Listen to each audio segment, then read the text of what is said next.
Maayong bungkagda sa ato mga suki. So for today's video mga suki, ipakita nako sa inyo ang final result sa atong ginahimo nga 4 units apartment studio type half cladding half concrete design mga suki. So exactly gisugdan nato ni nga project mga suki is October 8 tas nahuman nato siya og December 18 mga suki. So ika 68 days nato nahuman ang atong project mga suki. So atong suruyon mga suki, let's go. So makita nyo diri mga suki no, nahuman na nato ang ato ang fence ug ato ang sliding gate mga suki no. So na siya mga solar di mga suki, nagamit ta di og tubular 2x3 tapos steel matting mga suki, tapos na siya man gate dira mga suki. So nakita nato diri mga suki is natambakan na pud nato diri no.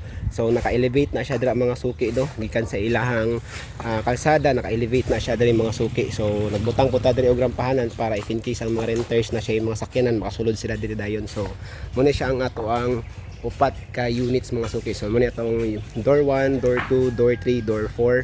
So nakaabang na po diha mga suki ang ato ang grills para sa atong mga window type nga mga AC mga suki. So naka sliding windows na siya mga suki, na siya free nga screen, tapos naka hardwood ang atong mga panel doors mga suki. So ang finishing na to sa ato ang mga panel doors mga suki is naka polyurethane finish na siya mga suki. So class A varnish na siya mga suki. So dire sa atubangan mga suki is naka rough finish paint na siya. So from rain or shine na siya mga suki no. So nagamit ta dira og kining milk tea nga color mga suki sa ato ang paint nga exterior no sa atong mga wall concrete mga suki. So diri sa sulod mga suki, so diri na siya individual nga mga loan meter mga suki para if in case nga mag reading mo sa ilang billing sa kuryente dili mo maglisod mga suki. So diri sa sulod mga suki, studio type siya mga suki, wala siya kwarto.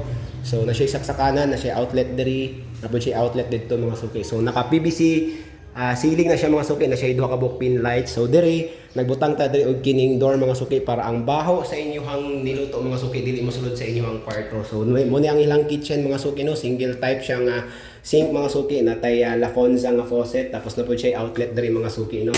So napod siya exhaust. So ano siya kining owning window na siya mga suki.